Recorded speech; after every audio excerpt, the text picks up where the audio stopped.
الله معكم أحبائي. آخر تطورات الحرب بين روسيا وأوكرانيا حتى صباح 27 من يوليو.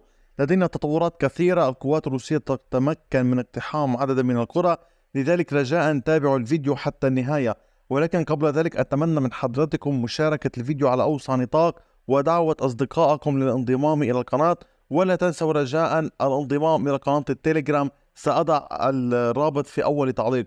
طبعا سنبدأ مباشرة بالضربات الأوكرانية التي طالت المناطق الروسية، حيث أعلنت القوات الروسية بالأمس عن إسقاط 12 مسيرة أوكرانية باتجاه منطقة بريانسك. إضافة إلى ذلك تم إسقاط عدد كبير من المسيرات في اتجاه منطقة كورسك، روستوف، ليتسك، بلغوراد. وطبعا كان هناك محاولات لاستهداف إحدى المطارات دياجليفو في منطقة ريازان ب7 طائرات بدون طيار حاولت مهاجمة المطار.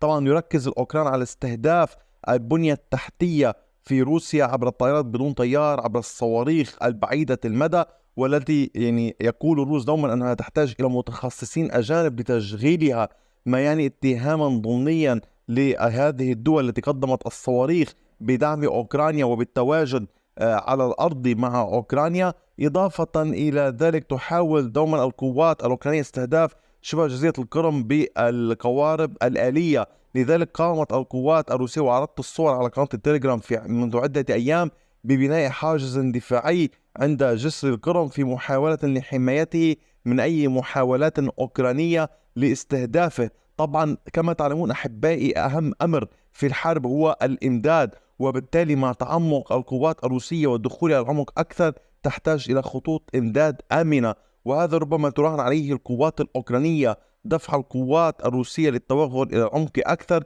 وطبعا ضرب خطوط إمدادهم. لذلك تحاول القوات الروسية بناء خطوط إمداد كثيرة، سكك حديدية مستفيدة من المناطق التي سيطرت عليها، وإعادة ترميم هذه السكك وإنشاء سكك إضافية كي تتمكن من تأمين الإمداد لجيشها في الخطوط الأمامية. وهذا إحدى أهم الأمور. فكما لاحظتم في وقت سابق، يمكن القول تقدمت القوات الروسية نتيجة عدم إرسال مساعدات، بمعنى آخر عدم وصول المساعدات التي تم تقديمها لأوكرانيا بشكل سريع نتيجة استهداف الروس للسكك الحديدية. وهذا ما تحاول القوات الأوكرانية في نفس الوقت فعله: ضرب المطارات التي تنطلق منها الطائرات الحربية، وطبعا ضرب البنية التحتية، مصافي وقود وغيرها للجيش، كي لا كي تكون هناك مشكلة في تشغيل الآليات. إضافة إلى موضوع استهداف السكك الحديدية الروسية في مسعى تأخير الإمداد إلى القوات الروسية الموجودة في أوكرانيا. أحبائي، هذا فيما يتعلق بأمر هام أتمنى أن تضعوه دوما في بالكم. أما على صعيد الجبهات فلدينا هنا تقدم للقوات الروسية. استطاعت القوات الروسية التقدم باتجاه قرية فيسيلي. كما تلاحظون تقدمت القوات الروسية ودخلت إلى القرية وسيطرت على أجزاء منها. هذا التقدم كان بعمق 1.33 كيلومتر، بعرض أقصاه 1.15 كيلومتر. تمكنت القوات الروسية من الدخول إلى ضواحي هذه القرية، السيطرة على الجزء الشرقي منها، وتبقت هذه الأجزاء تحت سيطرة القوات الأوكرانية. بمعنى آخر يمكن قول سيطرت القوات الروسية على ربعها ثلثها، وبالتالي تحاول قدر الإمكان السيطرة على هذه القرية. السيطرة على هذه القرية ستساعد القوات الروسية على التقدم نحو قرية إيفانيفكا بثلاث اتجاهات: من الجهة الجنوبية، ومن الجهة الشرقية على هذا النحو، ومن الجهة الجنوبية الشرقية عند هذه المنطقة. لذلك هي عملية متزامنة. القوات الروسية باتجاه إيفانيفكا، فيسيلي، وطبعا باتجاه هذه المناطق، حيث أيضا وسعت القوات الروسية سيطرتها إلى الجنوب قليلا. تمكنت من السيطرة على هذه المنطقة بعمق 607 أمتار وبعرض 1.9 كيلومتر. استطاعت السيطرة عليها، وكذلك توسيع نطاق سيطرتها في محيط فولتشي، حيث تقدمت إلى الجنوب بعمق 1 كيلومتر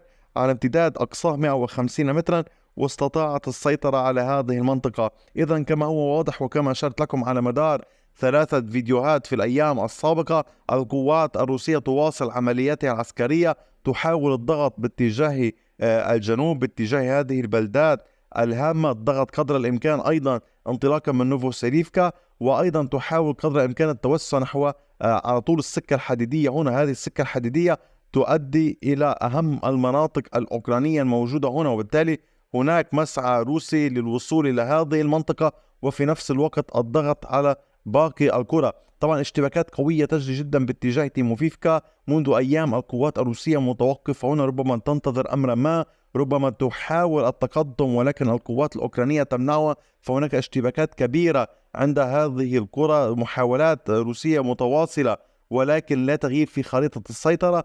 طبعا المعركة هنا كما أشرت لكم في وقت سابق هي مترابطة مع معركة قطاع باخموت وقطاع توراتسك، حيث تواصل القوات الروسية عملياتها. لاحظوا جيدا هذه هي الطرق الرئيسية باللون الأصفر، وبالتالي هذه مسارات التقدم الروسي في اتجاه شازيفيار، في اتجاه توراتسك، نيويورك وأفدييفكا. لذلك تحاول دوما أن تنسق عملياتها بطريقة للسيطرة على كامل هذا الشريان والوصول إلى المناطق الأوكرانية الهامة في اتجاه كوستانتينيفكا وفي اتجاه بوكروفسك. لذلك المعركة ليست سهلة إطلاقا، خاصة مع وجود قرى كثيرة هنا، قوات كثيرة هنا، وأيضا وجود قوات كثيرة في اتجاه شازيفيار. فطبعا الأوكران حشدوا الكثير لمنع سقوطها بيد القوات الروسية. والأمر الإضافي الآخر الذي يعيق الهجمات هنا هو الخط الدفاعي مع القناة المائية الموجودة، وبالتالي لربما الروس ينتظرون أمرا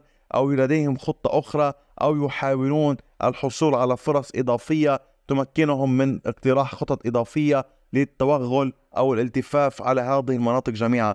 أما فيما يتعلق باتجاه كراسنوريفكا أحبائي، فقد استطاعت القوات الروسية التقدم في هذه المنطقة. تقدمت بعمق 321 مترا على امتداد 286 مترا. استطاعت السيطرة على هذه المنطقة. وأعود وأقول لكم أحبائي وهنا التنويه هام، هذا ليس مترا مربعا أو كيلومترا مربعا، هذا متر عادي. وبالتالي 286 مترا هي تشبه مساحة إحدى المنازل مترا مربعا. أما 286 متر فهي مساحة طويلة تشمل الكثير من المنازل. لاحظوا عدد المنازل تشاهدون تقريبا نحو 30 منزلا أو أكثر، 40 منزلا. وبالتالي تلاحظون حجم السيطرة، وبالتالي لا تستخفوا بل الرجاء يعني اقتضى توضيح الأمر. أما فيما يتعلق أحبائي بموضوع الجبهات المتبقية، فتتواصل محاولات القوات الروسية لاقتحام قسطنطينيفكا من الجهتين، من جهة بارسكوفيفكا ومن الجهة التي تقدمت إليها القوات الروسية هنا في الأيام السابقة واستطاعت الحصول على موطئ قدم. كذلك تستمر المواجهات بين القوات الروسية والقوات الأوكرانية في اتجاه بيشاني، حيث هناك تركيز كبير من القوات الروسية لتوسيع السيطرة في هذه المنطقة. وطبعا لاحظوا تحاول القوات الروسية الضغط على كوبيانسك بشكل كبير من الجهة الجنوبية في هذه المنطقة، ومن الجهة الشرقية في هذه المنطقة، ومن الجهة الشمالية هنا. لذلك تحاول القوات الروسية قدر الإمكان الاقتراب والوصول إلى كوبيانسك انطلاقا من عدة مواقع وليس فقط إلى النهر من هذا الاتجاه من بيشاني. أما فيما يتعلق باتجاه خاركيف الاشتباكات مستمرة، ولكن كان اللافت كثافة الاستهداف التي طالت منطقة خاركيف بالأمس على مواقع القوات الأوكرانية. إضافة إلى ذلك هناك ضربات كثيفة للقوات الروسية باتجاه كريفوريروغ، تم إرسال الكثير من المسيرات إلى المنطقة هنا. طبعا حتى اللحظة غير معلومة ما هي الأهداف، سأحاول الحصول على معلومات من هنا حتى المساء. حتى ذاك الحين تابعوا القناة دوما، ولا تنسوا الاشتراك بالقناة، ورجاء شاركوا الفيديو على أوسع نطاق، ولا تنسوا دعم القناة ماديا. هذه القناة مستمرة بدعمكم ماديا. التفاصيل موجودة بالوصف الخاص بالفيديو، ويمكنكم سؤالي في التعليقات حول كيفية دعم هذه القناة لتستمر. شكرا لمحبتكم، لوقتكم، ولكامل ثقتكم، وإلى اللقاء بفيديو آخر.